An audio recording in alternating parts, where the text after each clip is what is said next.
In the sun-scorched hills of Judea, where the air shimmered with heat and the horizon stretched endlessly, there lay a winding road from Jerusalem to Jericho. It was a path trodden by merchants, pilgrims, and wanderers, but also one feared by many, for its rocky cliffs and hidden crevices were a haven for bandits. The road was both a lifeline and a gamble, a place where hope and danger walked hand in hand. On a late afternoon, as the sun dipped low and cast long shadows across the barren landscape, a man named Ezra set out on this perilous journey. Ezra was a merchant from Jerusalem, a man of modest means but great ambition. His dark hair was streaked with gray, and his eyes carried the weariness of years spent haggling in markets and praying for prosperity. He wore a simple tunic, patched from years of use, and carried a small pack filled with goods, linens and spices he hoped to sell in Jericho for a profit that might finally lift his family from hardship. Ezra's heart was heavy as he walked. His wife, Miriam, was ill, and their 2 young children depended on his success. "This trip," he whispered to himself, clutching the strap of his pack, "this trip will change everything." He had heard the warnings about the Jericho road, tales of robbers who struck without mercy, but he trusted in his swift pace and the protection of Providence. With a prayer on his lips, he pressed forward, the crunch of gravel beneath his sandals the only sound in the stillness.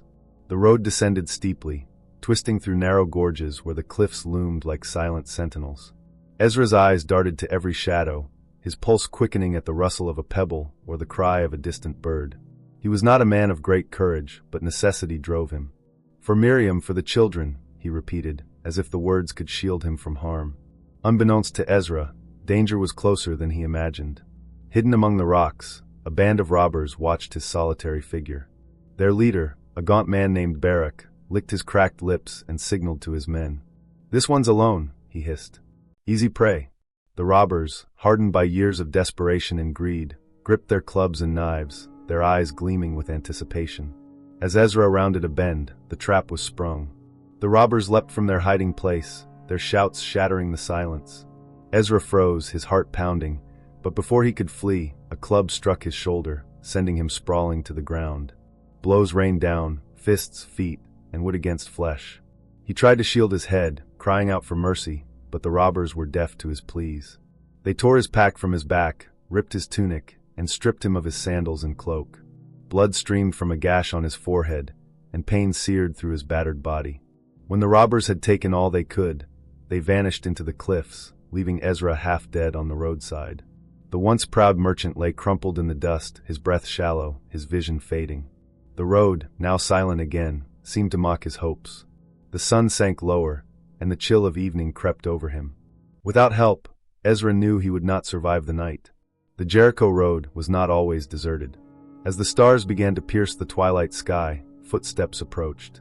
A priest named Levi, clad in fine robes, was returning from duties at the temple in Jerusalem.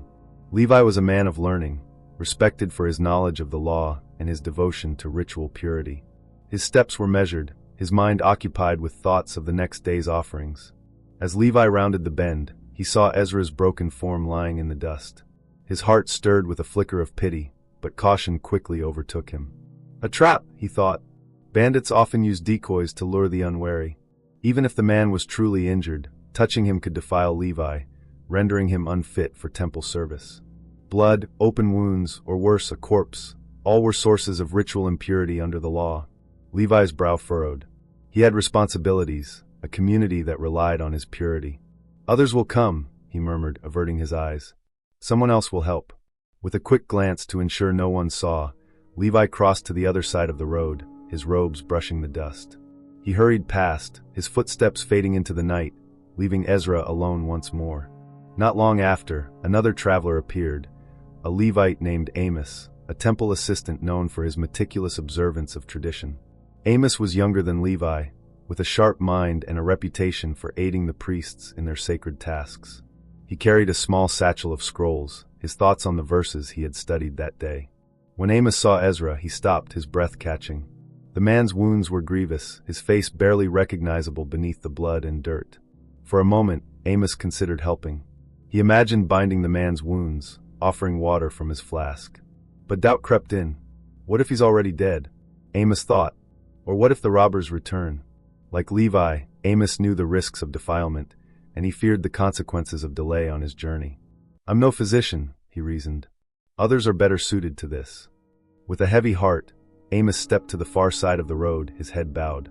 He whispered a prayer for the stranger's safety and continued on, his silhouette vanishing into the darkness. Ezra's faint groans went unanswered, and the cold tightened its grip. As the moon rose, casting a pale glow over the rugged landscape, a third traveler approached. His name was Simeon, a Samaritan merchant from the region of Samaria, a land despised by the Jews of Judea. Samaritans were considered outsiders, their worship deemed impure, their very presence an affront to the pious. Simeon, with his weathered face and coarse cloak, was no stranger to the scornful glances and whispered insults he faced in Jewish lands. Yet he traveled these roads often, trading goods and seeking a better life for his family. Simeon's donkey plodded beside him, laden with sacks of grain and jars of oil. He hummed a tune from his childhood, a melody that reminded him of his wife, Rachel, and their young daughter waiting at home. The Jericho road was no safer for a Samaritan than for anyone else, and Simeon's hand rested lightly on the dagger at his belt, ready for trouble. When Simeon saw Ezra lying in the dust, his heart sank. The man's condition was dire, blood pooled beneath him, his chest barely rising with each labored breath. Unlike the priest and Levite, Simeon did not hesitate. He knelt beside Ezra, his hands gentle as he assessed the wounds. "Hold on, friend," he whispered, though he wasn't sure if Ezra could hear. "You're not alone." Simeon worked quickly. He tore strips from his own cloak to bind Ezra's wounds, staunching the bleeding as best he could. From his waterskin, he poured a few precious drops onto Ezra's cracked lips, then mixed wine and oil from his supplies to clean the gashes, wincing as Ezra groaned in pain. The Samaritan's hands, calloused from years of labor, moved with a tenderness born of compassion. Simeon knew he couldn't leave Ezra on the road. With effort, he lifted the injured man onto his donkey, steadying him to prevent further harm. The added weight slowed Simeon's progress, and the risk of bandits loomed, but he pressed on, his eyes scanning the cliffs for danger. "We'll find help," he told Ezra, his voice calm despite the urgency in his heart. The nearest inn was miles away, in a small settlement just outside Jericho. Simeon walked through the night, guiding the donkey with care, his thoughts a mixture of determination and prayer. He didn't know Ezra, didn't know his story, but he saw a fellow human in need, and that was enough. By dawn, Simeon reached the inn, a modest stone building with a flickering lamp at its entrance. The innkeeper, a gruff man named Tobias, was sweeping the courtyard when Simeon arrived. "What's this?" Tobias asked, eyeing the bloodied stranger on the donkey. "He's hurt," Simeon said simply. "Robbers on the Jericho road. He needs care." Tobias raised an eyebrow, skeptical. Travelers often brought trouble, and a half-dead man was hardly good for business. But Simeon's earnest gaze and the urgency in his voice softened the innkeeper's resolve. "Bring him in," Tobias sighed, gesturing to a small room off the courtyard. Simeon carried Ezra inside and laid him on a straw mat. He cleaned the wounds again, using fresh water provided by Tobias's wife, Hannah, who had taken pity on the stranger.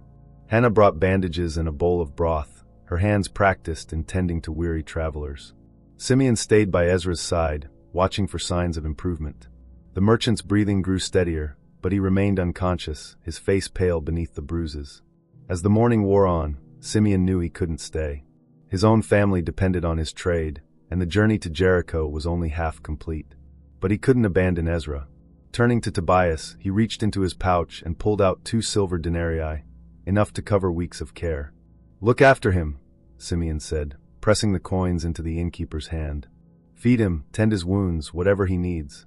When I return, I'll pay any extra costs." Tobias nodded, surprised by the Samaritan's generosity. Most travelers would have walked away, but this man, an outsider in these parts, had gone beyond duty. "I'll do it," Tobias promised. "You have my word." Simeon took one last look at Ezra, whispering a prayer for his recovery. Then, with a nod to Hannah and Tobias, he led his donkey back to the road, his heart lighter despite the weight of his sacrifice. Days passed, and Ezra slowly regained strength. Hannah's care, coupled with the inn's modest comforts, worked wonders. The broth warmed his body, the bandages soothed his wounds, and rest restored his spirit. One morning, he opened his eyes fully, the fog of pain lifting. He saw Hannah tending a fire and Tobias bringing fresh water. "Where am I?" Ezra asked, his voice weak. "You're safe," Hannah said gently. "You're at our inn near Jericho. A man brought you here, a Samaritan. He saved your life." Ezra's brow furrowed. "A Samaritan?" He had grown up hearing tales of their impurity, their untrustworthy ways.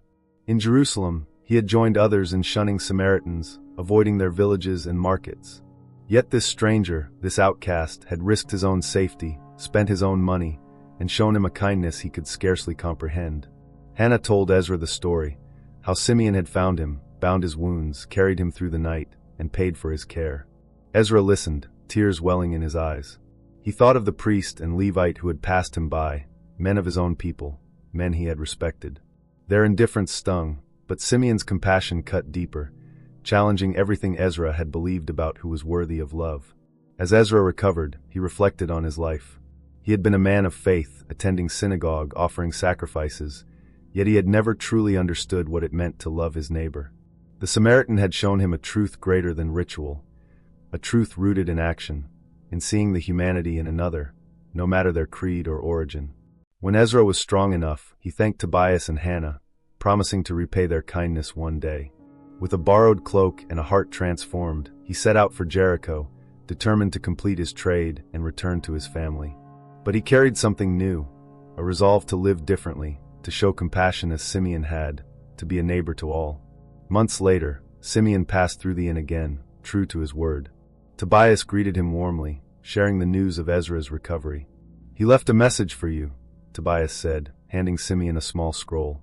Unrolling it, Simeon read Ezra's words of gratitude, written in a trembling hand.